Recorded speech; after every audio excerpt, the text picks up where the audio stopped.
आदाब, नमस्कार साथियों, मैं नाहिद फातिमा बोलता बिजनौर में आपका स्वागत करती हूँ। साथियों, एक जमाना था कि रोटी कपड़ा मकान इंसान की बुनियादी जरूरत मानी जाती थी। फिर वक्त बदला और रोटी कपड़ा मकान के साथ बिजली भी बुनियादी जरूरतों में शामिल हो गई। और आज के दौर में अगर मैं ये कहूँ कि रोटी कपड़ा मकान और बिजली के बाद अगर एक मोबाइल फोन और उसमें इंटरनेट का कनेक्शन इंसान की जिंदगी के लिए सबसे ज्यादा जरूरी है, तो ये गलत नहीं होगा। और आज हमारे स्टूडियो में जो शख्सियत आई है वो इसी मोबाइल और इंटरनेट कनेक्शन के हीरो माने जाते हैं। जी हाँ, किरतपुर के भारतीय जनता पार्टी के कार्यकर्ता या नेता कहूँ, मुशीर अहमद उर्फ लीलू साहब। इलेक्ट्रॉनिक शोरूम चलाता हूँ, हिंदू ब्लड बैंक से राष्ट्रीय प्रवक्ता हूँ। अच्छा, इलेक्ट्रॉनिक्स का शोरूम है और पश्चिमी उत्तर प्रदेश उद्योग व्यापार मंडल में नगर मंत्री हूँ। समाज सेवा ये मेरा शौक है, खिदमत गुजारी ये मेरे मिजाज में शौक है और ये मुझे मेरी माँ से मिली है। अच्छा, ये गले में पड़ा हुआ भगवा गमछा ये भी बताता है कि आप भारतीय जनता पार्टी से जुड़े हुए हैं या आरएसएस से जुड़े हुए हैं, उसके बारे में भी थोड़ा बताएं। कब से जुड़े, कैसे जुड़े? देखिए, ये सवाल तो मैं आज तक अपने आपसे भी पूछता हूँ कि मुझे भारतीय जनता पार्टी में ले जाने वाला कौन है। मोदी है, ये योगी है। अच्छा, माइंड में आया कि मैं भाजपा ज्वाइन कर लूँ, मेरा काम सपा में नहीं है। एक मतलब मुझे आज तक कोई ये बंदा नहीं कह सकता कि मैंने भाजपा के बारे में जाने से पहले भी कोई बात किसी से मशवरा भी कराओ। अच्छा। अचानक से माइंड में आई, मैंने फेसबुक पे लिख दिया कि मैं भी चौकीदार हूँ आज से। अच्छा, तो 19 में लोकसभा चुनाव से लगभग 2-3 महीने पहले। और फिर बाकायदा कब ज्वाइन किया आपने? बाकायदा जब वो चुनाव आए 19 के, जो लोकसभा चुनाव आया है जी, तो बाकायदा तरीके से जब हमारा उद्घाटन हुआ ऑफिस का तो सांसद जी के सामने ज्वाइनिंग हुई। अच्छा, डॉक्टर यशवंत जी साहब के सामने, पूरी कमेटी के सामने। ठीक है। और आपने कहा संघ, जी, तो भाजपा में जाने से पहले मेरे दिमाग में बहुत सारी गलतफहमियाँ थी भाजपा संघ को लेकर के, जो हमारे समाज के आम मुसलमानों में हैं। अच्छा, मैंने हर उस गलतफहमी पे रिसर्च किया। अच्छा, एक दिन नहीं, मतलब टकराया उन बातों को जो मुझे गलतफहमियाँ थी, उनको मैंने एनालिसिस करता रहा, मैं साथ बैठता रहा, हंसता खेलता रहा, मगर मेरा दिमाग का कंप्यूटर वो काम करता रहा कि जो मैंने भाजपा और संघ के बारे में सुना है अपने समाज से, जो मैं भी सोचता था खुद भी, क्या वही बात है या अलग है। और मैं हर उस बात को सर्च करता गया कि जैसे कि भाजपा जो है रेपिस्ट पार्टी। जब पहली बार मैं नगीना में डॉक्टर यशवंत सिंह साहब को उद्घाटन में गया ऑफिस के, तो मैंने वहां पे महिलाएं देखी और मर्द भी थे। और मैं वहां हवन के, जहां पर हवन हो रहा था, मैं वहां हवन के पास में बैठा था। वो उनकी धार्मिक जो मान्यता है वो कर रहे थे, मगर मैं चुपचाप सब कुछ देख रहा था। वहां पर मैंने देखा कि इस महफिल में बैठे हुए कितने मर्द जो है वो महिलाओं को देख रहे हैं। कोई भी मर्द ऐसा नहीं था कि वो किसी महिला को देख रहा। इसके बाद में जब मैंने देखा कि महिलाओं का क्या सम्मान है, तो मैंने अपनी इतना मुतासिर हुआ, मैं इंप्रेस हुआ कि मैंने अपनी बीवी को भी भाजपा ज्वाइन कराई, शहजादी, जो मेरी बीवी। हाँ, महिलाओं के सम्मान को देखते हुए कि देश सेवा में मेरी बीवी का भी सहयोग होना चाहिए। अच्छा मुशीर साहब, किरतपुर जैसे कस्बे में रहते हुए सोशल मीडिया पर इतना एक्टिव होना, हर 10 मिनट के बाद पोस्ट होना, हर 1 घंटे के बाद लाइव होना, लोग कहते हैं कि ये बंदा सोशल मीडिया पर उत्पात मचाए रखता है। कैसे आपको, कैसे ये, मैं कहूँ, ये कैसे लत लग गई इतना ज्यादा सोशल मीडिया एडिक्ट होने की? कि मैं जो ये 10-10 मिनट में पोस्ट लिखता हूँ, इसका ताल्लुक इस बात से है कि एक जमाने में कभी 50-40 साल पहले के बातों में शेर बन जाया करते थे, तो लोग उसको लिख लिया करते थे। अब जैसे कि बातों में कोई बात याद आ गई, तो मेरा मिजाज ये है कि मैं अपने तजुर्बे की हर एक बात समाज को बता के जाऊं इस दुनिया से। मेरा ये मिशन है, जो जिंदगी में मैंने तजुर्बे किए हैं और जो मैं तजुर्बा करता हूं, करंट और पुराने और आने वाली बातें, इसमें मैं माहिर हूँ। अल्लाह ने मुझे इस बात की मुझे सलाहियत दी है। ये भी देखा गया है, कुछ पोस्ट हमने मॉनिटर की हैं आपकी, कि आप लोगों पर निजी रूप से अटैक करते हैं अपनी पोस्ट के थ्रू, आप पॉलिटिशियंस पर निजी अटैक करते हैं अपनी पोस्ट के थ्रू। आपको लगता है कि ये सही है? नहीं, देखिए ऐसा है कि मैं सिर्फ उन लोगों के साथ में मेरा जो विवाद होता है जिनका जो मुझे पर्सनल पहले अटैक करते हैं। आज तक फेसबुक पे ये सब समझ चुके हैं कि मुशीर जो है अपने शोरूम पर आने वाले गरीब को भी पानी पिलाए बगैर नहीं भेजता है, सवाली को भी पानी पिलाना। मुशीर का सम्मान देने का लोगों को चर्चा है कि मुशीर की सम्मान कितना देता है। यदि किसी ने मुझे अगर अटैक किया है पहले जो वार करता है तो ये मेरा उससे पर्सनल होता है अटैक, वो भी बिना नाम लिए। मतलब आप जवाब अटैक करता है, मुशीर पहल नहीं करता है। मुशीर कभी भी किसी को पर्सनल अटैक नहीं करता है, सारा समाज जान चुका है। मुशीर अपने कस्बे की बेहतराई के लिए अगर पॉलिटिक्स कर रहा है तो उसमें मुशीर का अपना हित नहीं है, कस्बे की हित की बेहतराई की बात कर रहा है। मुशीर ये दिखाने की कोशिश करता है कि यहाँ पर गलत हुआ है, ये गलत है। मुशीर हक बयानी में लोग जानते हैं कि मुशीर जब हक बयानी पे आता है तो अपने दुश्मन की भी तारीफ करता है।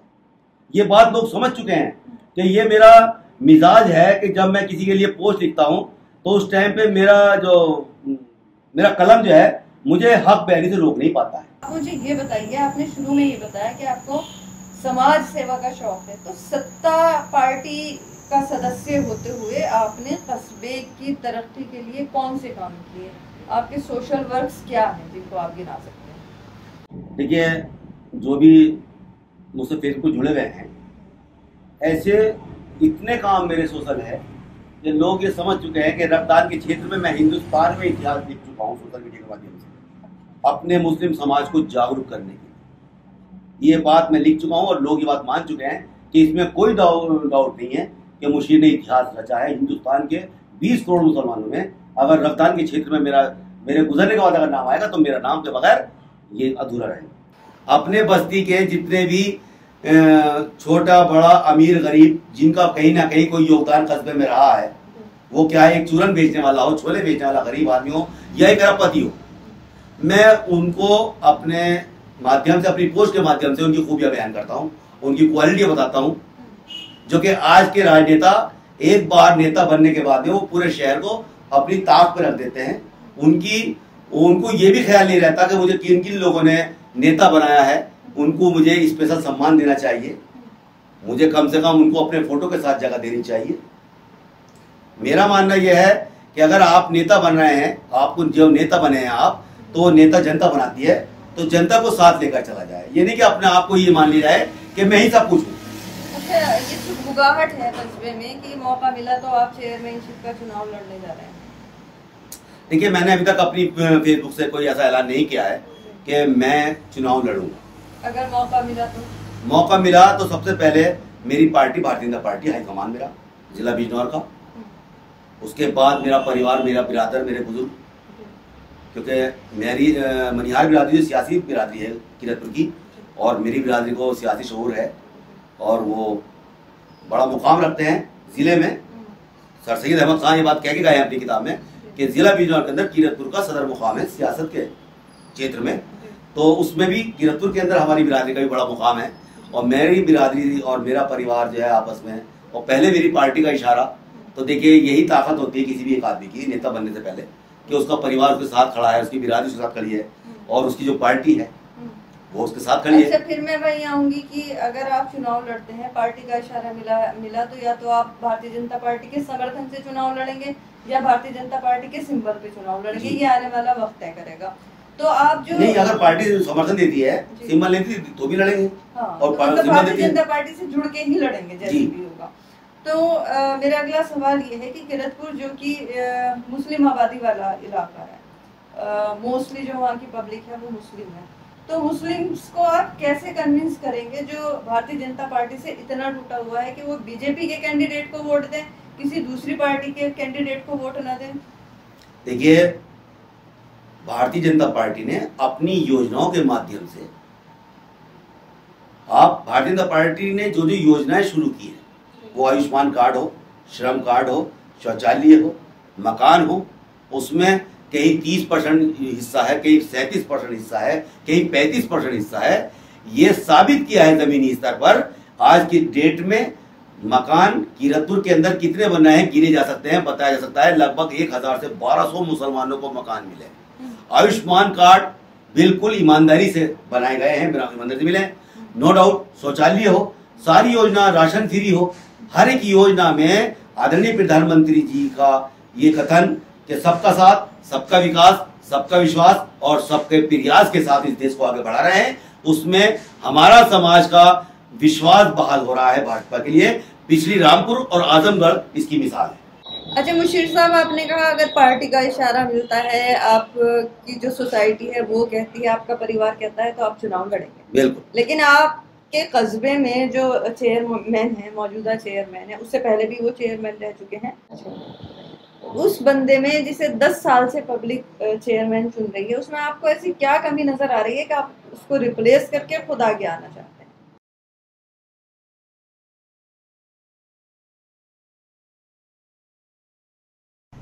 देखिए, मैं फेसबुक के माध्यम से कमियां बता रहा हूं। अगर आप मेरी फेसबुक से जुड़ी हुई है, अनवर भाई जुड़े में हैं, कि जो महिलाओं के सम्मान के लिए जो टॉयलेट होते हैं वो बिल्कुल बेकार पड़े हैं। ठंडे पानी की मशीनें 1 साल से बंद पड़ी है, पूरे सीजन हो गया है, पूरा शहर समझ गया है कि 60 मशीनों में से 50 बंद पड़ी है। सोलर लाइटें सारी बंद पड़ी है। बिजली की लाइटों में मैं लाइव वीडियो में दिखा चुका हूँ कि अंधेरा पड़ा है, 6-6 महीने से लाइटें बंद पड़ी है। हर क्षेत्र में, हर शोबे में फ्लॉप हो चुकी है। चेयरमैन साहब का जो कार्यकाल जितना भी है, जो उन्होंने किया है, वो मैंने साबित कर दिया है लोगों को। लोग मान चुके हैं कि ये हकीकत है। सम्मान के नाम पर कुछ नहीं है। 2-2 महीने ऑफिस में नहीं बैठते हैं, हर एक साइन के लिए घर जाना पड़ता है, फाइल लेके घर जाने पड़ते हैं। 2-2 घंटे, 2-2 महीने तक ऑफिस में नहीं बैठते हैं। बिजली का मुद्दा है, सोलर का मुद्दा है, ठंडे पानी की मशीन का मुद्दा है, सफाई का मुद्दा है। हर एक मुद्दे पे चेयरमैन ही फ्लॉप हो चुकी है, सम्मान के मुद्दे पे फ्लॉप हो चुकी है। अपने पोस्टर पे बस्ती के किसी आदमी को जगह ना देना, क्या उनकी जिम्मेदारी नहीं बनती कि ईद, बकरीद, दिवाली पर जो है सभासद को बराबर सम्मान दें? सम्मान का भी तो जरूरी है। विकास आप कर नहीं पा रहे हैं, सम्मान आप दे नहीं पा रहे हैं, तो फिर किस बात के चेयरमैन है आप? मस्जिद के अंदर ठंडे पानी की मशीन रखी है, 7 महीने से बंद रखी है मस्जिद के अंदर, और किसी इमाम, किसी नमाजी की ये हिम्मत नहीं है कि वो चेयरमैन साहब को फोन लगाकर ये कहते कि ये ठीक करा दीजिए, इसको शुरू करा दीजिए। 6 महीने से क्या कर रही है? फोटो स्टेट मशीन है ये, क्या फोटो खींचने के लिए रखवाइए? इससे पता ही चलता है कि किसी भी आदमी की हिम्मत नहीं है उनसे बात करने के लिए। डरते हैं लोग, डर है, दहशत है लोगों को, पता नहीं क्यों। आपने कभी कोशिश की है इन्फॉर्मेशन पहुंचाने की? नहीं, हम क्यों पहुंचाएंगे उनको इन्फॉर्मेशन? ये उनका काम है। नहीं, हमने उनको मतलब अपनी फेसबुक के माध्यम से हमने जो है चेताया है कि किस तरह का चेयरमैन होना चाहिए, क्या क्या तमीज उसके अंदर चेयरमैन की होनी चाहिए। अच्छा, जहाँ तक मेरी मालूमात है मुशीर साहब, आप भी कॉन्ट्रैक्टर रह चुके हैं सोलर पैनल्स के, सोलर लाइट्स के, और जो ये ठंडी पानी के जो रेफ्रिजरेशन होता है, तो अब क्या आप उसके कॉन्ट्रैक्टर नहीं हैं? अगर नहीं है तो क्यों नहीं है? नहीं, देखिए, ये मेरा निजी पर्सनल वो है बिजनेस, कहीं काम कर रहा हूँ, कहीं नहीं कर रहा हूँ, इससे इस सवाल का मैं समझता हूँ कोई मैटर नहीं है। हम जो है सप्लायर रहे हैं, रजिस्टर्ड कॉन्ट्रैक्टर नहीं रहे। काम दिल चाहे जब कर लिया, काम दिल चाहे जब कब छोड़ दिया, हमारी कोई बंदिश नहीं होती है। और जो रजिस्टर्ड कॉन्ट्रैक्टर होते हैं वो अलग होते हैं, हमें कभी भी काम छोड़ सकते हैं, हम कभी भी काम कर सकते हैं, कभी ले सकते हैं। क्यों छोड़ा, उसका रीजन क्या था? नहीं, वहाँ नगर पालिका में मैं काम कर रहा था, जब मैं भाजपा में गया तो मुझे जो है बाहर का रास्ता दिखा दिया गया। अच्छा जी, आपको हटाया गया था? जी। जो आपकी पोस्ट में देखने के लिए मिला, आप कहते हैं कि नगर पालिका एक स्कूल का संचालन करती है जिसमें फ्री एडमिशन हो, बच्चे मुफ्त तालीम पाए। आपका कहना है नगर पालिका एक एम्बुलेंस चला दे जिससे रोगियों को फ्री में हॉस्पिटल पहुंचाया जा सके।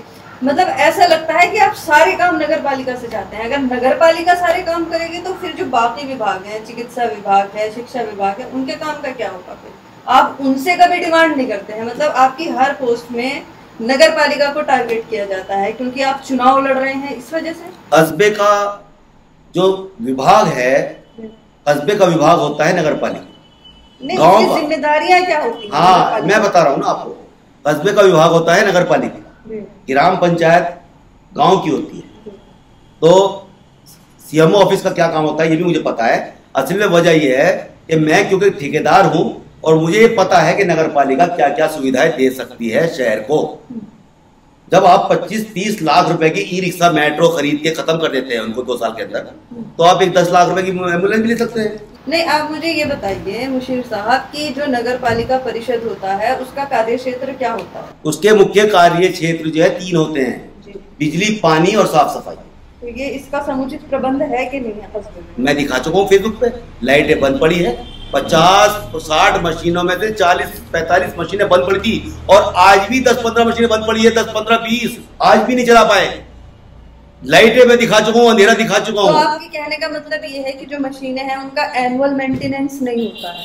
एनुअल क्या मैम, 1 साल से बंद पड़ी है, पूरा शहर देख रहा है, फेसबुक पे ओपन हो चुका है ये। मैंने टॉयलेट दिखाया है कि टॉयलेट जिसमें महिला लिखा हुआ है उसका अंदर से कुंडा नहीं है बंद करने के लिए, अभी लाइव दिखाया है मैंने। चलिए ये मान लेते हैं आप। विकलांग का जो बॉक्स है, विकलांग की जो टॉयलेट है, विकलांग की विशेष विकलांग की, उसमें ताला लगा हुआ है।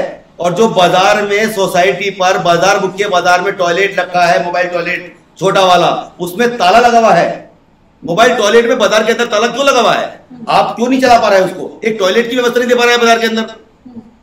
शौचालय स्टेशन चौराहे पे, स्टेशन चौराहा कितना बड़ा चौराहा है, कितने वहां पर राहगीर आते हैं। आप देखिए कि टंकी में पानी नहीं है, पानी नहीं है जिस टॉयलेट में, आप क्या सुविधा दे रहे हैं?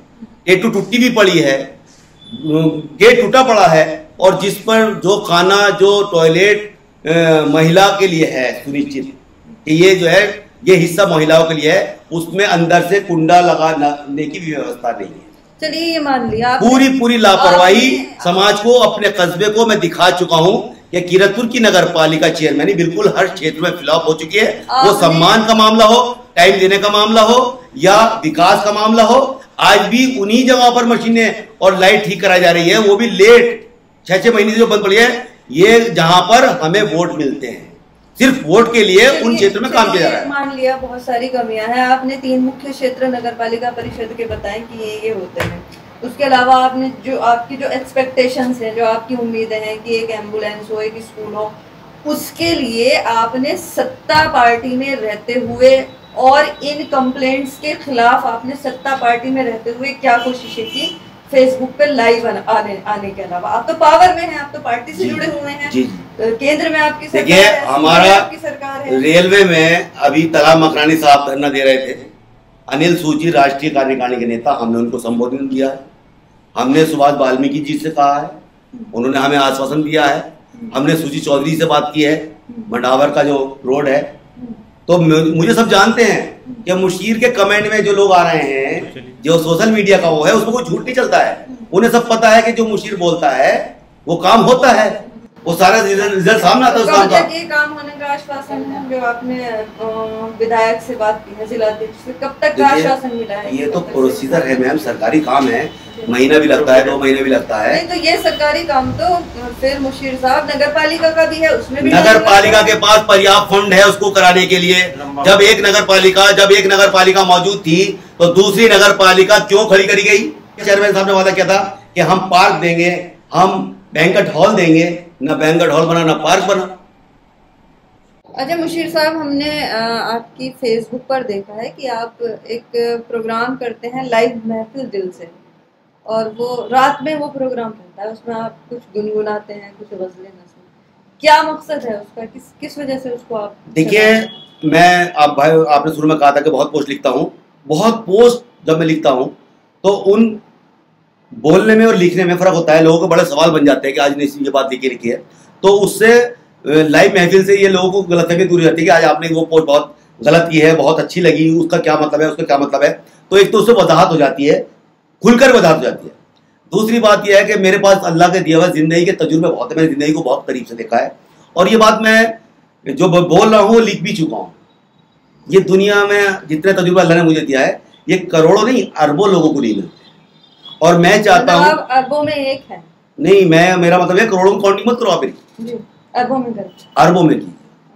और ये मेरा मतलब ये है कहने का कि मैं चाहता हूं कि लाइव महफिल दिल से मैंने जिंदगी को जिस तरह जिया है, मैं हर एक बात मरने से पहले अपना हक अदा करके जाऊं कि जो तजुर्बे मैंने किए हैं, वो परिवार के हो, समाज के हो, बिजनेस के हो, खिदमत गुजारी के हो या रक्तदान क्षेत्र हो, कि मैं हर बात बताऊं कि तुम्हें बता के जाना चाहता हूं दुनिया से, कि लोग मेरे बात और ऊपर वाला मुझसे ये ना कहे कि हमने तुम्हें इतनी अफजल जिंदगी दी थी, तुमने उसका किसी को बांटी या नहीं बांटी। तो लाइव महफिल में गाने, गजलें, हंसाना, हंसना, कभी कभी रो भी पड़ते हैं हम, और पुरानी जिंदगी बताना। अच्छा भाई, मैंने बहुत ज्यादा आपकी वो लाइव महफिल दिल से नहीं देखी है, तो मैं चाहती हूँ उस पर जो आपकी सबसे ज्यादा पसंदीदा नज़म या गजल या कोई कतात है, तो आप उसके एक दो शेर हमें यहाँ पर बोलता बिजनौर से हमारे व्यूवर्स को सुनाएं, हमारे सब्सक्राइबर को सुनाएं। मैं पढ़ा लिखा तो हूँ नहीं, ज़्यादा पढ़ा लिखा नहीं हूँ, 7th क्लास की मेरी एजुकेशन है। खुशियों के तराने में जरा देर लगेगी, खुशियों के तराने में जरा देर लगेगी, रूठे हैं मनाने में जरा देर लगेगी। बहुत अच्छा है। तुम सामने आ जाओ तो आंखों में बसा लूं, तुम सामने आ जाओ तो आंखों में बसा लूं, तस्वीर बनाने में जरा देर लगेगी। जो बात कभी तुमने इशारों में कही थी, जो बात कभी तुमने इशारों में कही थी, वो बात बताने में जरा देर लगेगी। जिसने मेरे चेहरे पे बना दी है लकीरें, जिसने मेरे चेहरे पे बना दी है लकीरें, वो नाम बताने में जरा देर लगेगी। खुशियों के तराने में जरा देर लगेगी, रूठे हैं मनाने में जरा। ये थे मुशीर साहब कस्बा किरतपुर से आने वाले नगर पालिका चुनाव में चेयरमैन के दावेदार हो सकते हैं, अगर उनके परिवार, बिरादरी और पार्टी का इशारा इनको मिला। और देखने वाली बात ये है कि आने वाले समय में अगर मुशीर अहमद चुनाव लड़ते हैं तो किरतपुर बस्ती जो मुस्लिम बहुल इलाका है, भारतीय जनता पार्टी के इस कैंडिडेट को कितना सपोर्ट करेगा ये आने वाला वक्त बताएगा। मैं अपने किसी दूसरे मेहमान के साथ आपसे आइंदा मिलूंगी, तब तक के लिए इजाजत दीजिए।